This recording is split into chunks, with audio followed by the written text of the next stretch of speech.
Hello बच्चों, मैं अमित प्रजापति आप सबका स्वागत करता हूं आपके अपने चैनल एचपी केमिस्ट्री क्लासेस में।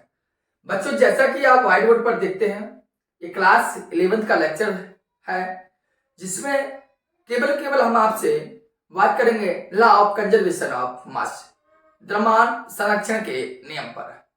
द्रव्यमान संरक्षण के नियम या स्थिर अनुपात का नियम, गुणित अनुपात का नियम, व्युत्क्रम अनुपात का नियम, गैसीय अनुपात का नियम, ये सभी के सभी बच्चों आपके जो रासायनिक संयोजन के जो नियम है वह आपको इसके पहले भी हमने प्रोवाइड किए थे, जिसमें से आपके सभी के सभी स्थिर अनुपात का नियम हो या गुणित अनुपात का नियम हो या द्रव्यमान संरक्षण का नियम हो या व्युत्क्रम अनुपात का नियम हो या गैसीय नियम हो, ये सभी के सभी रासायनिक संयोजन के नियम हम आपको पहले भी दे चुके हैं।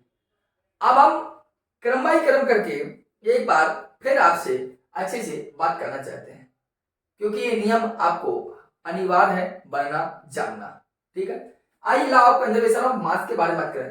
तो जैसा कि आप देखते हैं, दो साइंटिस्टों के यहाँ नेम लिखे हैं, लोमोनोसोव और लेवासिए।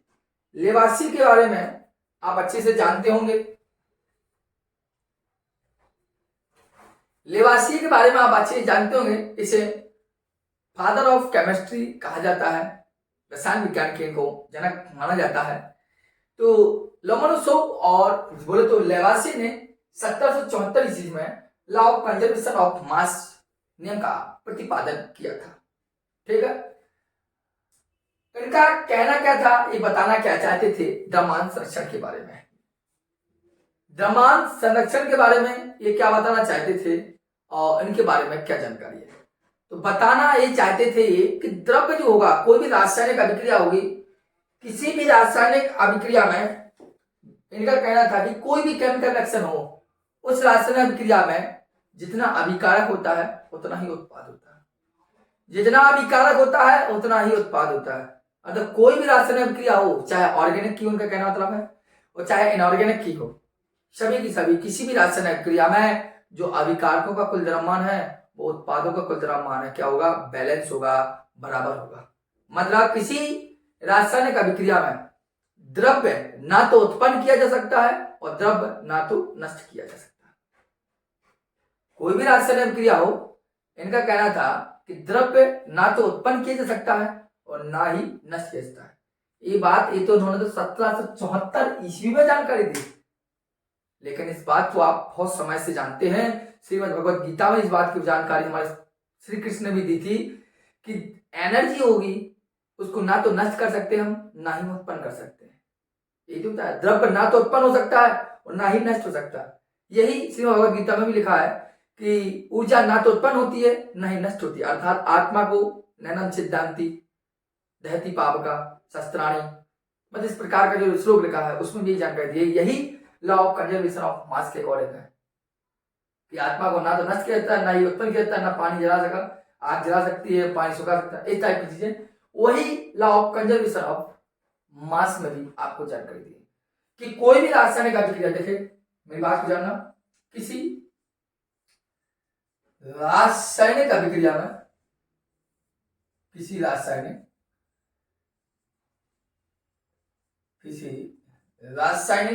अभिक्रिया में द्रव्य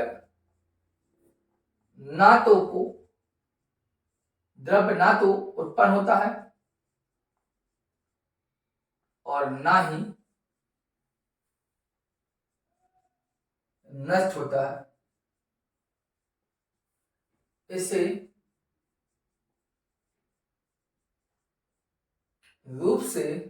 एक रूप से दूसरे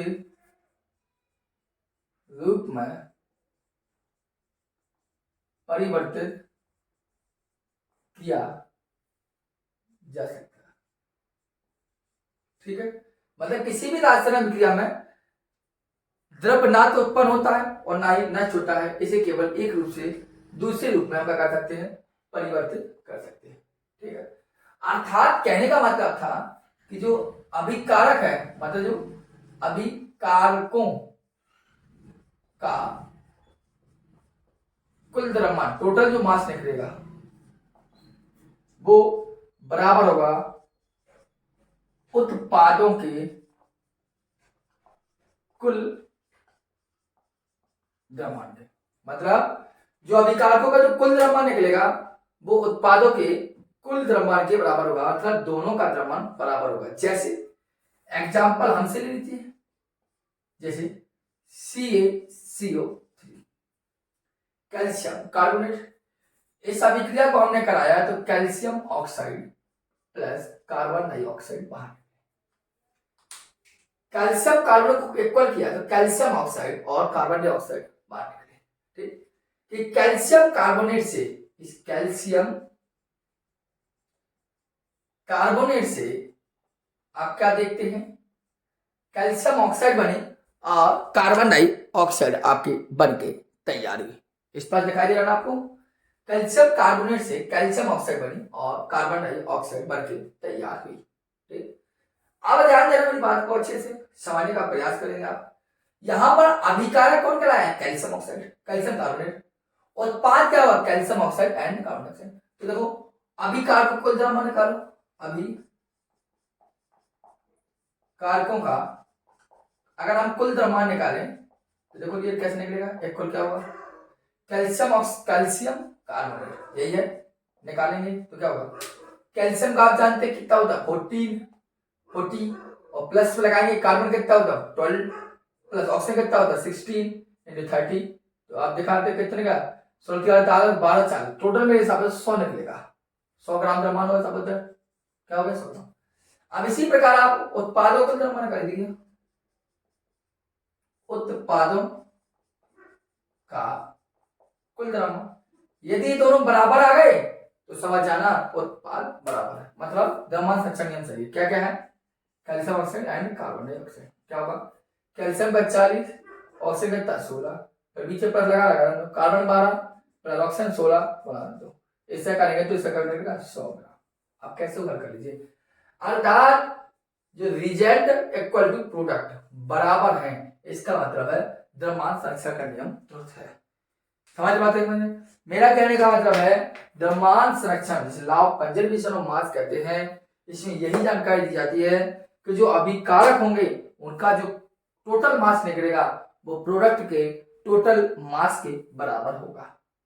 ठीक है, तो ये आपके लिए द्रव्यमान संरक्षण का नियम जो आपने समझा होगा बेहतर तरीके से, जो यहाँ होगा वही यहाँ होगा, बराबर मात्रा होगी सबकी, बराबर निकलेगा। ये लेवासियर दिया था कि द्रव्य ना तो उत्पन्न होता है ना ही नष्ट होता है। ठीक बच्चों, इसको आप लिख लीजिए, फिर मिलते हैं वहां से, धन्यवाद। हेलो बच्चों, मैं हेमेंद्र प्रजापति आप सबका स्वागत करता हूं आपकी अपनी ही चैनल एचपी केमिस्ट्री क्लासेस में। डियर बच्चों, हम बात कर रहे हैं आज, जैसे कि आप व्हाइट बोर्ड पर देख रहे हैं, मिक्सचर।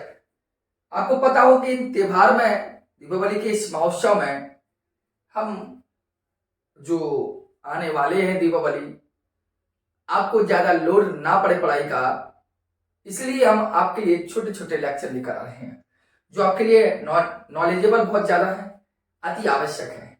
ठीक, और आने वाली दीपावली की आपको हार्दिक हार्दिक शुभकामनाएं एचपी केमिस्ट्री क्लासेस की तरफ से और मेरी भी तरफ से। चलिए बच्चों, बात कर रहे हैं मिक्सचर क्या है, मिश्रण क्या है।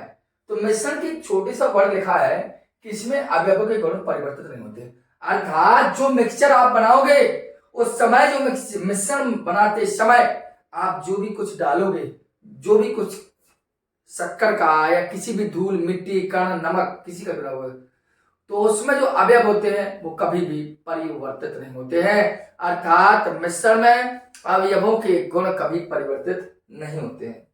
क्योंकि सपोज दैट आपने शक्कर का सीरा बनाया तो आपने क्या डाली, चीनी, शक्कर डाली, शुगर डाला, और डालने के पश्चात शरबत बनने के पश्चात या सीरा बनने के बाद आपने उसको गर्म किया और उसका ऊर्ध्वपातन करा दिया, वाष्पित करा दिया। इसके पश्चात देखते हैं कि जाकेट हमें शक्कर के टुकड़े टाइप में मिलते हैं, तो उसमें अवयव के गुण परिवर्तित होते हैं। अर्थात अवयव अर्थात शक्कर पहले मीठी थी तो बाद में भी मीठी रहेगी वाष्पीकरण करने के बाद।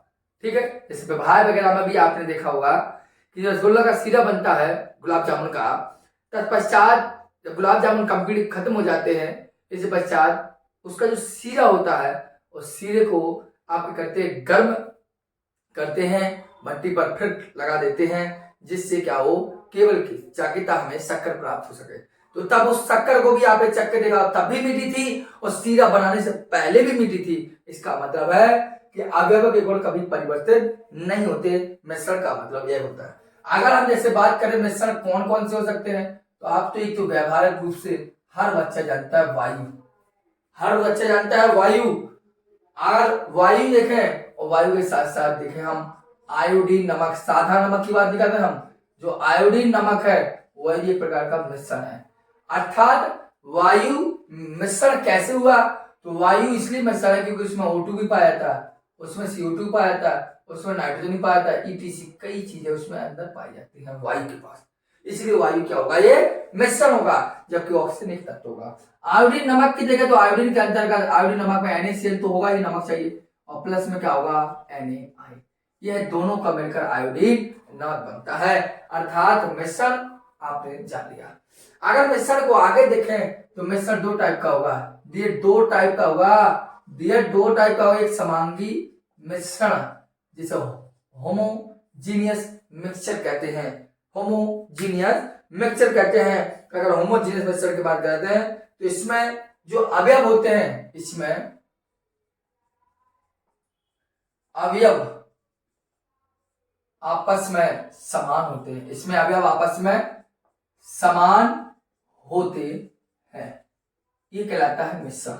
मिश्रण क्वेश्चन पूछेगा मिश्रण है क्या, तो मैं इसमें जो अवयव होंगे मतलब समांगी मिश्रण बनाते समय आप जो जो भी मिलाओगे उसमें सभी चीजें समान रूप से मिश्रित होंगी, उसमें सभी चीजें समान रूप से मिश्रित होंगी।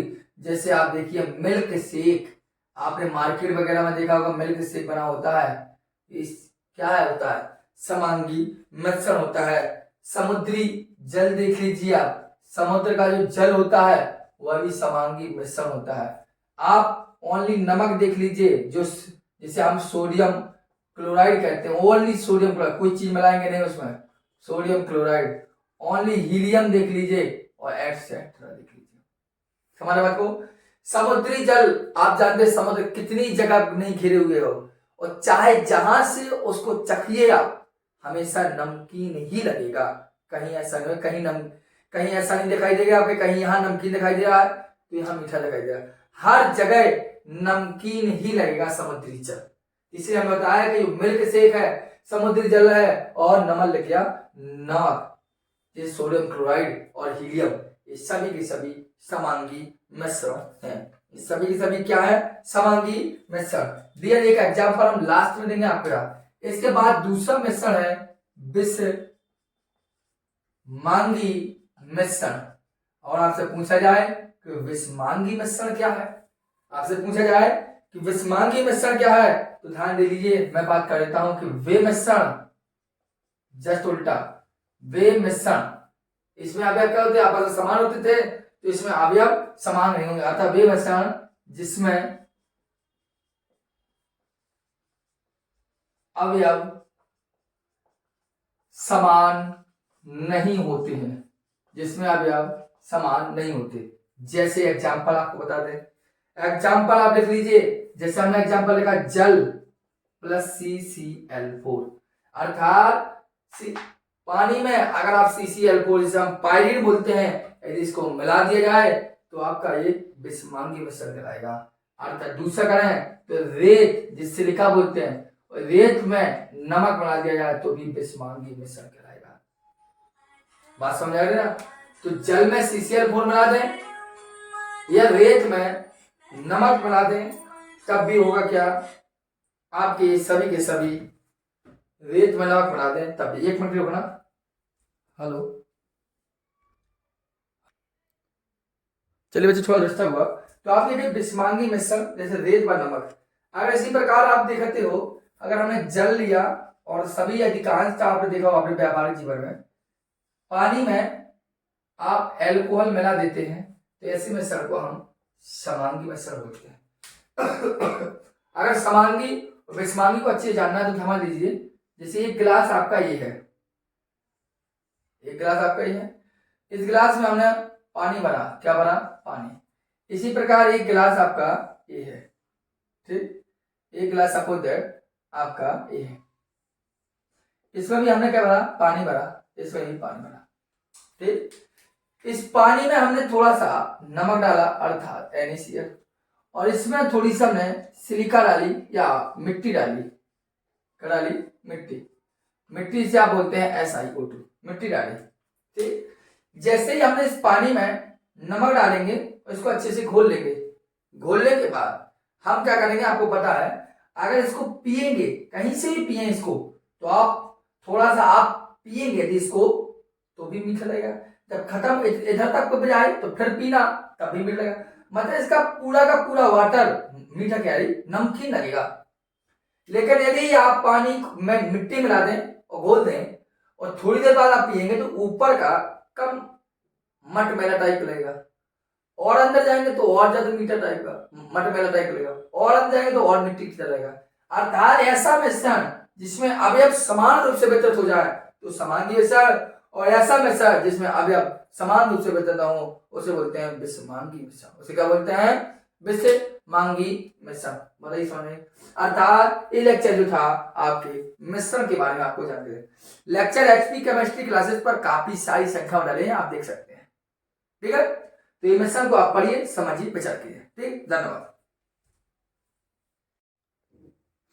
हेलो बच्चों, मैं हेमंत प्रजापति आप सबका स्वागत करता हूं आपकी अपनी ही चैनल HP केमिस्ट्री क्लासेस में। बच्चों आज हम बात करेंगे आप सभी से हाइड्रोजन के बारे में। अरे ज्यादा कुछ नहीं करेंगे हाइड्रोजन के बारे में, बात केवल इतनी करेंगे, केवल कॉमन सा जानकारी कि हाइड्रोजन है क्या। सर आप जानते हैं होल पेरियोडिक टेबल में केवल फर्स्ट एलिमेंट हाइड्रोजन ही है, जिसका एटॉमिक नंबर भी 1 और एटॉमिक वेट भी 1 होता है। इस बात को आप अच्छे से जानते हैं। आइए हम बात करते हैं हाइड्रोजन के बारे में, छोटी सी जानकारी लेकर आए बच्चों। तो हाइड्रोजन की यदि बात करें तो हाइड्रोजन पूरे ब्रह्मांड में यदि बात करें तो हाइड्रोजन पूरे ब्रह्मांड में, दोबारा सुना बच्चों, हाइड्रोजन पूरे ब्रह्मांड में समथिंग पूरे ब्रह्मांड में 76% पाए जाने वाला तत्व है। सर पूरे ब्रह्मांड में सबसे अधिक मात्रा में पाए जाने वाला एलिमेंट है तो वो बच्चों हाइड्रोजन है। क्या है बच्चों, हाइड्रोजन है। दूसरी बात बच्चों हम आज आपके लिए लेकर आए हैं कि जो हाइड्रोजन है इसका समस्थानिक कौन कौन से होते हैं, और ये समस्थानिक क्या है या हमें समस्थानिक क्या जानकारी देते हैं, इस बारे में हम आपको जानकारी देंगे। डियर बच्चों आपको पता हो समस्थानिक का मतलब है कि समान स्थान, और समान स्थान बच्चों उसका होता है जिसका परमाणु क्रमांक समान होता है, ठीक है। आइए बताइए, जैसे कि हम बात करें फर्स्ट समस्थानिक इसका होता है, क्या होता है, क्या होता है बोलो, प्रोटियम। क्या होता है डियर, प्रोटियम होता है। प्रथम समस्थानिक इसका क्या है, प्रथम समस्थानिक है प्रोटियम। दूसरा समस्थानिक होता है बच्चों डियर ड्यूटीरियम, और तीसरा समस्थानिक है ट्राइटियम। अर्थात बच्चों हाइड्रोजन के 3 समस्थानिक होते हैं। जो कितने होते हैं, 3 समस्थानिक, protium, deuterium, tritium, protium, deuterium और ट्राइटियम। बच्चों की बात करें तो प्रोटियम बोले तो 1H1, ड्यूटीरियम बात करें तो 1H2, ड्यूटीरियम का तो 1H3। तो प्रोटियम, ड्यूटीरियम एंड ट्राइटियम। बच्चों प्रोटियम जो है आपका, प्रोटियम को हम साधारण हाइड्रोजन बोलते हैं बच्चों। प्रोटियम को बच्चों साधारण हाइड्रोजन बोलते हैं। क्या बोलते हैं बच्चों, साधारण हाइड्रोजन। आ रही समझ में? देखो अगर बच्चों ड्यूटीरियम की बात करें तो ड्यूटीरियम बच्चों होता है भारी हाइड्रोजन होता है। क्या होता है बच्चों, भारी हाइड्रोजन होता है। साधारण हाइड्रोजन बोलो बच्चों H2, भारी हाइड्रोजन बोलो तो बच्चों D2, और भाई साहब ट्राइटियम, ट्राइटियम को हम लिखते हैं T से। किससे लिखते हैं बच्चों, T से लिखते हैं। अर्थात साधारण हाइड्रोजन मतलब गैस के रूप में लिखिए, नॉर्मल रूप में लिखिए, तो बच्चों ये कहलाता है आपका प्रोटियम, ड्यूटीरियम एंड ट्राइटियम। ये हाइड्रोजन के 3 समस्थानिक आपके सामने है बच्चों। अब आप देख लीजिए, मैं नहीं कर दूं कि भाई सब बच्चों में जब बात कर दूं आपसे थोड़ी सी बात और कि प्रोटीन ड्यूटेरियम ड्यूटेरियम, पहले एक बात जान लीजिए कि जो बच्चों ड्यूटेरियम है आपका, बच्चों ड्यूटेरियम है, इसकी खोज की बात कर दें, इसकी डिस्कवरी की बात करें बच्चों, इसकी डिस्कवरी की बात करें बच्चों, इसकी डिस्कवरी मर्फी नाम का एक वैज्ञानिक था और यूरे नाम का एक वैज्ञानिक था जिन्होंने भारी हाइड्रोजन की खोज की थी। बच्चों जब बात करें प्रोटियम अर्थात पी, या हम ले लें साधारण हाइड्रोजन बोलते हैं, प्रोटियम का बोलते हैं साधारण हाइड्रोजन, तो ऐसा करिए प्रोटॉन साफ हो जाएगा, तो चलो ऐसा कर लिया साधारण, देखो प्रोटियम ले लिया हमने, ठीक है बच्चों, और हमने ड्यूटेरियम ले लिया बच्चों। देखना ध्यान से, ये नॉर्मल सा लेक्चर जरूर है आपके, बहुत इंपॉर्टेंट है। और तीसरा बच्चों बात करें तो ट्राइटियम, तो बच्चों देखना तीन चीजें बात की मैंने कहा प्रोटियम में प्रोटॉन और न्यूट्रॉन क्या है, ड्यूटेरियम प्रोटॉन न्यूट्रॉन कितना है, ट्राइटियम प्रोटॉन और न्यूट्रॉन कितना है। प्रोटॉन का मतलब होता है number of positive charge, number of positive charge is called off proton, तो नंबर ऑफ क्या नाम है पॉजिटिव चार्ज, तो पॉजिटिव चार्ज बोलो तो एटॉमिक नंबर, एटॉम का नंबर इसका भी एक, इसका भी एक, इसका भी एक, अर्थात तो समान स्थान है, सभी स्थान समान है, और समान स्थान तो समस्थान है, और भार असमान है, अलग होगा। देखिए प्रोटॉन कितना है, इसका भी प्रोटॉन है, इसका भी प्रोटॉन है, और इसका भी प्रोटॉन है। न्यूट्रॉन देखा बच्चों, एक में से एक है 0, 2 में से एक क्या 1, 3 में से एक क्या बोले बच्चों 2, बताइए समझ में। तो एक कहता आपका हाइड्रोजन के 3 समस्थान, और हाइड्रोजन के बारे में हमने आपको बताया।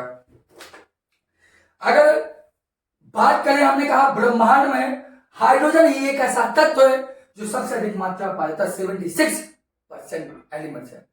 दूसरी बात बच्चों करें तो पृथ्वी पर हाइड्रोजन का मुख्यतम स्रोत है जल, पृथ्वी पर हाइड्रोजन का, पृथ्वी पर देखा बच्चों लिख रहा हूं, पृथ्वी पर हाइड्रोजन का उल्टा करके आप भी देखेंगे, हाइड्रोजन का मुख्यतम स्रोत, मुख्यतम स्रोत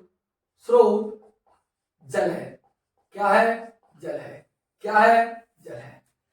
देखिए पृथ्वी पर हाइड्रोजन का मुख्यतम स्रोत आपका क्या है? जल है। इसको लिखिए बच्चे, लिखिए।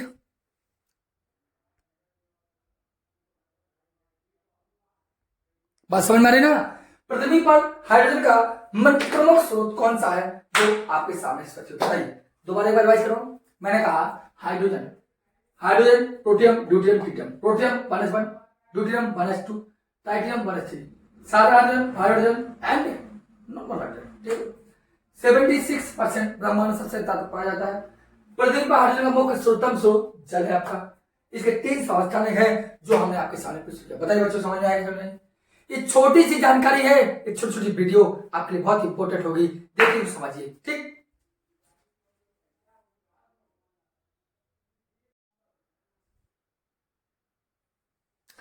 हेलो बच्चों, मैं हेमंत प्रजापति आप सबका स्वागत करता हूं आपकी अपनी चैनल एचपी केमिस्ट्री क्लासेस में।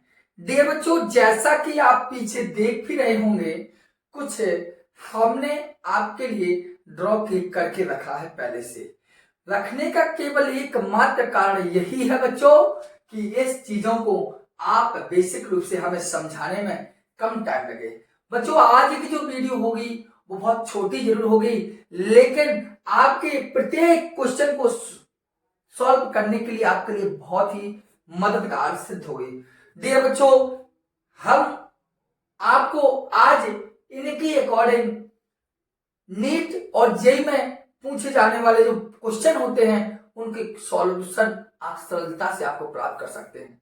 आपने एनसीईआरटी किताब में भी पढ़ा होगा इन चीजों को। बच्चों यहां पर लिखने का ये क्या कारण है तो आपको बता दें कि ये नंबर हमें 111, 235, 918, 3575, 1135, 11237 इस प्रकार का जो नंबरिंग है और कुछ कंपाउंड के साथ है। ये हमें बताएंगे कितने आइसोमर किस चीज के पॉसिबल होते हैं।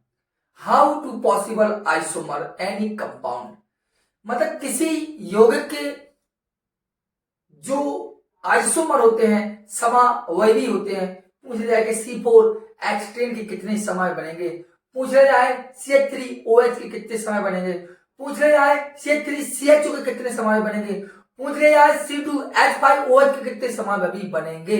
इस प्रकार आपसे कभी समावयवी की संख्या पूछ ले कि किस यौगिक में कितने समावयवी होंगे, आज उन पर हम आपसे बात करेंगे, वही आप सभी के लिए यहाँ लिखा हुआ है। चलिए, बहुत हो चुका है आपसे थोड़ी सी बातें, अब बात करते हैं लेक्चर पर। लेक्चर में बार बार छोटा बस होगा लेकिन आनंदमय होगा। देखिए मैंने यहां पर श्रेणी लिखी है, आप देखते भी होंगे, एक मिनट की रुकेंगे थोड़ा सा।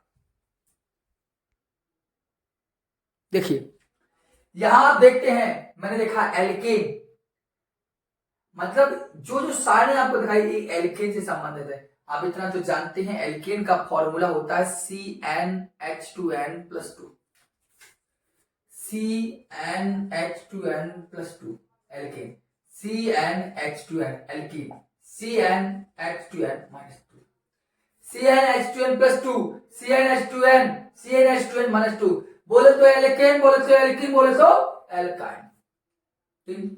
अब देखना एल्केन में क्या देखते हैं, हाइड्रोजन क्या है दोगुना, हाइड्रोजन क्या है दोगुना, हाइड्रोजन क्या है दोगुना, हाइड्रोजन क्या है दोगुना, लेकिन कार्बन से, कार्बन कितना ओनली है, अति हाइड्रोजन इस कार्बन से दोगुने से दो अधिक, हाइड्रोजन कार्बन से दोगुने से दो अधिक, हाइड्रोजन कार्बन से दोगुने से दो अधिक हो तो समझ जाइए एल्केन है। जैसे देखो 3 दूनी 6, दो अधिक है ना, 4 दूनी 8, दो अधिक है ना, 5 दूनी 10, दो अधिक है ना, 6 दूनी 12, दो अधिक, देखो n दूनी 12, दो अधिक है ना, n दूनी 12, दो अधिक है ना, एल्केन, मतलब दोगुने से दो अधिक तो एल्केन। देखो n दूनी 12, n दूनी 12, देखो n दूनी 12, देखो कम लेगा, दूनी 4, n दूनी 12, 3 दूनी 6, n दूनी 12, 4 दूनी 8, n दूनी 12, देखो कहा है अगर दुगना मिले तो आपका क्या कहलाएगा, C4H8 क्या कहलाएगा एल्कीन, और दोगुने से दो कम n दूनी 2n लेकर के तो दो कम, n दूनी 2n दो कम, और देखो यहाँ देखो 15 दिन लीजिए जाओ एल्काइन, देखो 5 दूनी 10, 5 दूनी मतलब n दूनी 2n, 5 दूनी 10, दो कम है ना, n दूनी 2n और दो घट रहा, 6 दूनी 12, दो कम हो रहा, 4 दूनी 8, दो कम हो रहा, 3 दूनी 6, दो कम हो रहा, 2 दूनी 4, दो कम हो रहा। तो ये आप खुद जानते हैं, यही मैंने आपको लिखे, मैं दोबारा बता दूं, ये हमें क्या बताएंगे, हमें इनसे पता चलेगा कि किसी यौगिक के कितने आइसोमर पॉसिबल होते हैं, किसी यौगिक के समावयवी की संख्या कितनी हो सकती है, कितने संभव समावयवी हो सकते हैं, पॉसिबल आइसोमर्स कितने हो सकते हैं।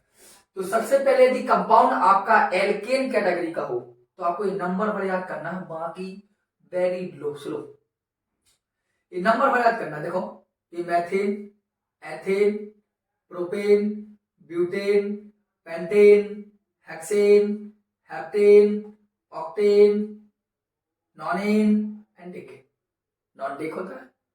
उसी आधार पर आपको ध्यान देना है 111 लिखा, 235, 111, 235, 918, 35, 75, 111, 235, 918, 35, 75। दोबारा सुन लीजिए 111, 235, 918, 35, 75। देखिए अगर मेथेन मतलब एक कार्बन वाला एल्केन मिला तो 1 होगा, 2 वाला तो भी 1, 3 वाला ब्यूटेन तो 1, C4H10 तो भी 2, C5H12 तो 3 आइसोमर हो सकते हैं संभव, C6H12 के अर्थात हेक्सेन के 5 संभव समावयवी हो सकते हैं, C7H16 के C7H16 7 दूनी 14, 15 तो 16, इसके 9 आइसोमर संभव हो सकते हैं। जैसे देखो C10H22 इसके आइसोमर 75 हो सकते हैं। संभव आइसोमर कितने हो सकते हैं किस चीज के, ये हमें एल्केन श्रेणी से समझ में आएगा। 111, 235, 918, 35, 75। ठीक, अगर इस प्रकार एल्कीन है, यदि वो कंपाउंड एल्केन नहीं है, एल्कीन है, तब आइसोमर कितने हो सकते हैं। देखो अगर एथिलीन तो ओनली 1 आइसोमर होगा, प्रोपीन है तो 1, 4 कार्बन वाला तो 3, पेंटेन वाला है तो 5। तो आइसोमर के मतलब 11 35 5 कार्बन तक आपको ध्यान रखना है इसको। 2 कार्बन का है तो 1, 3 कार्बन का है तो 1, 4 कार्बन का 3, 5 कार्बन तो 5।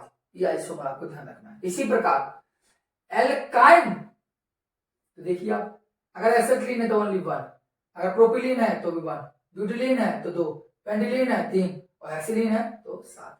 मतलब 11 237, 11 35, 11 237, 111 235, 918, 35 75।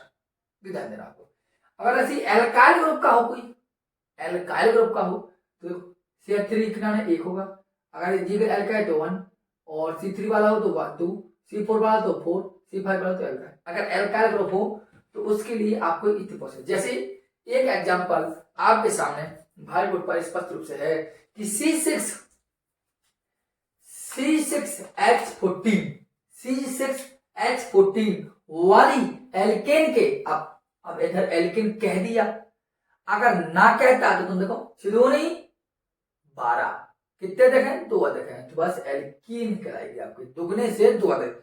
तो अगर देखो सिदोनी 12 दुगना है तो एल्केन का C6H12 आप मिलाइए 111 3 111 2 3 5 235, देखो 35 5 नंबर रहेगी, अर्थात इसके पॉसिबल समावेश कितने होंगे 5। चाहे आप यहां देख लीजिए C6H12 के 5 समावेश संभव है। अर्थात यदि आप इनके समावेशी बनाने का प्रयास करोगे इस प्रकार कि भैया लगाया CH3 CH2 CH2 CH2 CH2 CH3 1 2 3 4 5 6, तो एक समावेशी बन गया। ऐसे दूसरा उठाएंगे तो इसके नीचे लगाएंगे, तीसरा उठाएंगे तो इसके नीचे लगाएंगे, लगाएंगे तो इस प्रकार जो समावेशी बनेंगे आपके पॉसिबल, तो C6H14 में आपके एल्केन के 5 समावेशी हो सकते हैं। C5H12 के C6H12 कितने होते 5 समावेशी हो सकते हैं। कितने समावेशी पॉसिबल हो सकते हैं 5। बताइए समझ में बात, यही समझ आई। अगर कभी कभार ऐसा भी हो जाता है बच्चों, ऐसा भी हो जाता है कभी कभार कि यही उन्होंने कहा कि C6H12 ये लिखा C6H12 लिखा और कहा कि कितने समावेशी संभव है, C6H को कितने समावेशी संभव है। तो आपने कहा अरे हमने लगाया 111 235 918 और 19 18 35 75, तो कितने समावेशी, तो बोले C6H12 है, C6 और 14 है तो 5 एल्केन समावेशी होंगे। अर्थात इनके जो समावेशी होंगे आपके, वो संभव समावेशी कितने होंगे वो आपके सामने बताने के कष्ट किया है। तो अगर इस प्रकार क्वेश्चन आए तो आप इस चीज को याद कर लीजिए, कब हो जाएगा। जैसे क्वेश्चन का दूसरा क्वेश्चन कहता है C5H11 की संभव समावेशी बताइए। तो भैया C5H11 क्या है, पहले तो देखो 5 दूनी 10, ना तो एल्कीन है, 5 दूनी 10 2 12, ना तो एल्कीन है, और 5 दूनी 10 ना तो घट रहा तो ना तो एल्काइन है। दोगुने से 2 अधिक तो एल्कीन, दोगुना हो तो एल्कीन, और दोगुने से 2 कम तो एल्काइन, और ना तो दोगुने से 2 अधिक है, ना दोगुना ही है, ना दोगुने से 2 कम। इसका मतलब है एल्किल ग्रुप है, एल्काइल है C5H, मतलब एक हटने का C5H11, देखो C5H11 8 संभव समावेशी है। अर्थात इसको हमारे देखें तो इनके 8 संभव समावेशी बनेंगे। अगर इसके हमने समावेशी आइसोमर बनाने का प्रयास किया तो इनके आइसोमर जो बनेंगे वो कितने बनेंगे, आपके सामने स्पष्ट रूप से बता के दिया। इनके समावेशी संभव बनेंगे तो इनके 8 कंपाउंड समावेशी बनके आपके सामने दिखाई देंगे। इस बात को भी आप पर देखना है। अगर आपसे ऐसी क्वेश्चन पूछ लिया है जैसे उन्होंने कहा दिया C5H10 की संभव समावेशी कितने हैं, तो C5H10 का पहले देखो 5 दूनी 10, अर्थात डायरेक्ट दुगना होगा, और डायरेक्ट दुगना होने का मतलब है ये क्या है एल्कीन। 5 दूनी 10 दुगना हो रहा डायरेक्ट का मतलब क्या है एल्कीन, और जब एल्कीन है बच्चों तो समझ जाइए इसके संभव समावेशी C5H10 के 5 होंगे संभव समावेशी। अर्थात ये हमें ये बताते हैं कि किसके कितने समावेशी हो सकते हैं। एक बात बता दूं, अगर जैसे उन्होंने क्वेश्चन एल्किल के साथ जैसे उन्होंने लगा दिया CH3OH लिख दिया, CH3 लिख दिया और कोई क्रियात्मक संबंध तो ये CH3 तो क्या एल्किल ग्रुप है ना, तो इसका कितना एल्कोहल रूप में आएगा तब भी संभव समावधि ओनली 1 होगा। क्वेश्चन है कहते हैं C4H9 और लिख दिया CHO, तो C4H9 क्या है, एक प्रकार का एल्काइल है ना, और C4H9 देखो कितने संभव समावधि, इसके भी संभव समावधि 4 होंगे। मतलब किसी एल्काइल के साथ यदि क्रियात्मक समूह लग गया हो तो जो संभव समावधि पहले एल्किल के होते थे वह क्रियात्मक समूह वाले यौगिक के भी होंगे। तो ये जो जानकारी थी ये पूरा का पूरा कितना पॉसिबल संभव हो सकते हैं, कितना पॉसिबल है कि आइसोमर किसके कितने हो सकते हैं, एल्कीन में, एल्काइन में, एल्काइल में, और साथ साथ में यदि क्रियात्मक समूह लग जाए तब क्या होता है, वो आपके सामने स्पष्ट रूप से मैंने किया, 1-2 क्वेश्चन भी आपके सामने करके दिखाए, और यही क्वेश्चन इनके बनाने को भी आ जाते तो आप बना भी सकते हैं और आईपीसी नामकरण से। दूसरी बात, एनसीईआरटी किताब का ये कंटेंट है उसको आप एक बार देख लीजिए और इसको रटवा लीजिए कि भैया 111, 235, 918, 3575, एल्कीन के लिए 1135, एल्कीन के लिए 1135, एल्काइन के लिए 11237। तो बात सुन लीजिए, एल्केन के लिए 111, 235, 918, 3575, और दोबारा बताऊं, एल्केन के लिए क्या करना, एल्केन के लिए करना है 111, 235, 35, 235, 918, 3575। ठीक है, एल्कीन का क्या है 1135, एल्कीन का क्या है 1135, एल्कीन का क्या है 1135, एल्कीन का क्या है 1135, मतलब एक हो जाएगा और 2-3 5 हो जाएगा। एल्काइन का क्या है 11237, 11237, 11237। एल्काइल का क्या है 11248, 11248।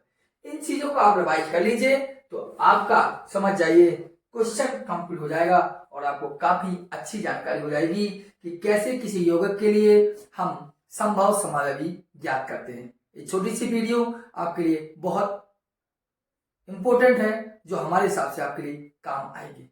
ये वीडियो में आपको पता चल जाएगा किस यौगिक के कितने संभव समावधि होते हैं, इनको आप लिखिए समझ लीजिए। ठीक।